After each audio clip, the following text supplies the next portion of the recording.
परमेश्वर सब कुछ है हमारे लिए, लेकिन सबसे पहले सत्य का आधार है। अगर आप किसी पर आधारित होना चाहते हैं अपने जीवन में, तो किसका आप हाथ पकड़ेंगे? प्रभु का हाथ पकड़ेंगे, क्योंकि वही सत्य का आधार है। वैसे सत्य की परिभाषा खाली बोली से नहीं होती है कि आप सत्य बोल रहे हैं कि मैं बड़ा सच बोलने वाला हूं। अरे सच के अलावा और भी बहुत कुछ है। आध्यात्मिक क्षेत्र में सत्य का सत्येन लभ्यस्य तपसा वेशु आत्मा, सत्येन लभ्यस्य तपसा वेशु आत्मा, सम्यक् ज्ञानेन ब्रह्मचर्येण नित्यम्, अन्तः शरीरे ज्योतिर्मयो हि शुभ्रो, यः पश्यन्त यतः क्षीण दोषा। देखिए अध्यात्म क्षेत्र में खाली सत्य के लिए मुंडकोपनिषद में कितना अलंकारिक मंत्र बोला है कि सत्य है क्या? सत्य बोली, सत्य व्यवहार, सत्य विचार, सत्य आचरण, फिर सत्य आधार। तब जाके तू कह सकता है कि मैं एवं सत्य, सत्य को मानता हूं, उस धर्म को मानता हूं जो और कुछ नहीं सिर्फ सत्य है। तो कहने का मतलब ये है, ये वैदिक ऋचा हमें बताती है कि ईश्वर एक ही है, उसके अनेक कार्य हैं और एक होकर अनेक कार्यों को करने वाला और अनेक कार्यों को करते हुए एक रहने वाला कौन है? वो है परमेश्वर। वो कौन है? वो परमेश्वर है। अब लोगों ने इस अलग अलग नामों को, परमेश्वर को एक अलग अलग भगवान बना दिए, अलग अलग भगवान बना दिए, भगवान के इतने टुकड़े कर दिए। और अब तो गुजराती मंदिर अलग, नॉर्थ इंडियन मंदिर अलग, साउथ इंडियन मंदिर। मैं तो सुन के हैरान हो गई कि अब तो अफगानी मंदिर अलग और पाकिस्तानी मंदिर अलग, पता नहीं कितने कितने मंदिर होंगे। भैया मैं किस मंदिर में जाऊं? क्यों? ईश्वर तो एक है, इसमें खाली क्यों गुजराती ही जाते हैं, क्यों पंजाबी ही जाते हैं, क्यों साउथ इंडियन ही जाता है, क्यों नॉर्थ इंडियन ही जाता है? भगवान की न तो कोई जात, न कोई धर्म, कुछ नहीं है। सब, हर मंदिर, हर मस्जिद, हर गुरुद्वारा हर एक के लिए खुला रहना चाहिए। मुझे मंदिर मस्जिद जाना नहीं, मुझे प्रेम का रंग चढ़ा दे कोई, मुझे वेद पुराण कुरान से क्या, मुझे सत्य का पाठ पढ़ा दे कहीं। जहाँ पूजा नमाज में भेद नहीं, जहाँ ऊंच नीच की बात नहीं, वही तो मंदिर होता है। क्या मंदिर होता है कि मेरे में ज्यादा पीतल का गणेश है, कि फलाने के सोने का है, कि उसकी चुनरी अच्छी है? ये सब क्या है? ये सब मनुष्य को धर्म नहीं सिखा रहा है, ये अधर्म सिखा रहा है और ये एक व्यापार बन गया है। तो धर्म जो है वो कमाया जाता है अपने कर्मों द्वारा, और जो क्या नाम है, आपको ये जो मिल जाता है, आपको वसीयत में मिल गई है कि आप ईसाई हैं, कि आप सिख हैं, कि आप मुसलमान हैं, ये चीज आपको वसीयत में मिल जाती है। लेकिन धर्म जो है वो कमाया जाता है, और उसको धर्म को कमाने के लिए जरूरत होती है, संध्या की जरूरत होती है, ध्यान करने की जरूरत होती है, अध्ययन की जरूरत होती है, स्वाध्याय की जरूरत होती है, तब जाके आपको पूरी तरह समर्पण करने पड़ता है। लेकिन हम अपने आप ऊपरी आभूषण में ही मस्त हैं, ऊपरी अपने वेशभूषा भी मस्त हैं। तो कहने का मतलब यह है, अगर तुम्हें एकता में रहना है, अगर तुम्हें एकाकी में रहकर ये सोच लेना है कि मुझे एक सह अस्तित्व, देखिए हर एक संप्रदाय जो है अस्तित्व को मानता है कि कोई न कोई ऐसा किसी न किसी इष्ट को मानता है। हर एक संप्रदाय, भले वो गणेश को माने, कृष्ण को माने, किसी को भी माने, लेकिन हर संप्रदाय किसी न किसी इष्ट को मानता है। लेकिन उसको क्या कहते हैं? अस्तित्व को मानना। लेकिन सह अस्तित्व को मानने वाले बहुत कम संप्रदाय हैं। सह अस्तित्व का अर्थ होता है मिलकर रहना। मिलकर रहना नहीं चाहते हैं। वैष्णवाइज चाहता है कि विष्णु मंदिर में जाऊं, शैवाइज चाहता है मैं शिव मंदिर में जाऊं, कृष्ण का भक्त कहता है मैं कृष्ण के मंदिर में जाऊं। इस तरह से काम नहीं चल सकता है। गोरखराम ने कहा गुरु जी में तो एक निरंजन ध्यान। जब उन्होंने वेद और उपनिषद और वेद प्रमाणित ग्रंथ पढ़ लिए, गोरख राम ने तरह तरह के मंदिरों में गए, तब उन्होंने कहा अपने गुरु से, अब मेरी आंख खुली है, गुरु जी में तो एक निरंजन ध्यान। गंगा न जाऊं जमुना न जाऊं, मेरे अंदर 68 तीरथ माई, गुरु जी में तो एक निरंजन ध्यान।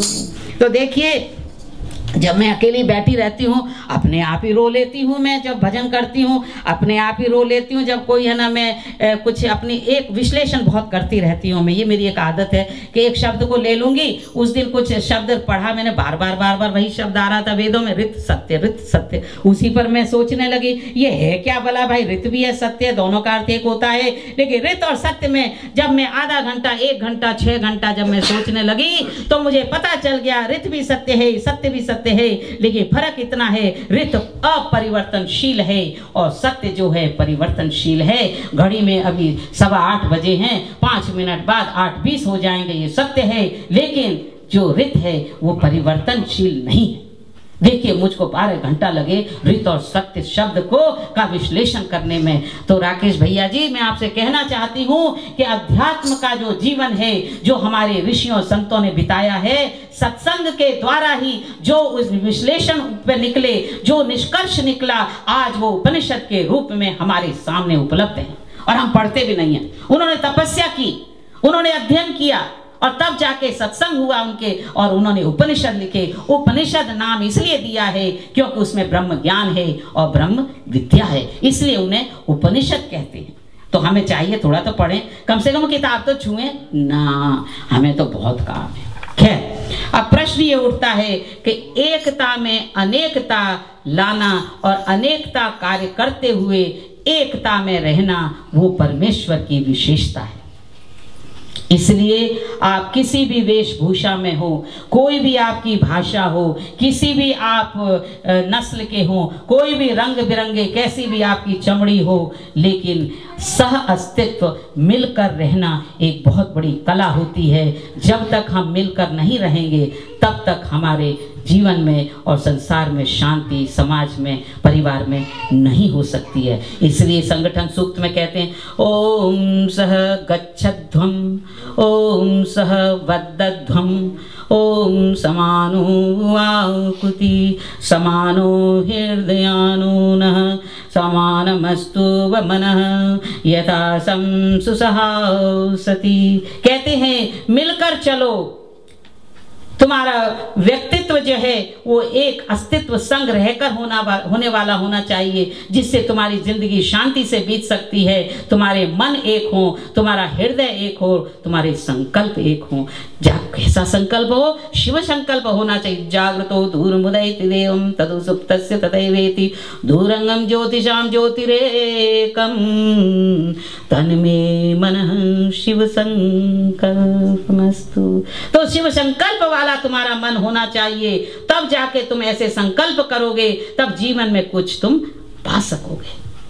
हम कहते हैं, हम पढ़ते हैं, और हुआ ये है, इतने यथार्थ जितने नाम इष्टों के दे दिए गए हैं, तो लोगों ने इन अथार्थ नामों को ही अलग अलग धर्म बना दिया, अलग अलग भगवान बना दिए, और हुआ क्या, लहू लुहान, कितने झगड़े, कितने युद्ध, एक दूसरे से घृणा, कहना तू ये है, कोई सुन्नी है, कोई शिया है, कोई वैष्णवाइट है, कोई शैवाइट है, कोई कृष्ण का भक्त है, कोई शिव का भक्त है। सोमवार, मंगल, बुध सब भगवान के लिए एक एक दिन तैयार कर दिए। अरे भैया, शनिवार इतवार ने क्या बिगाड़ा है तुम्हारा?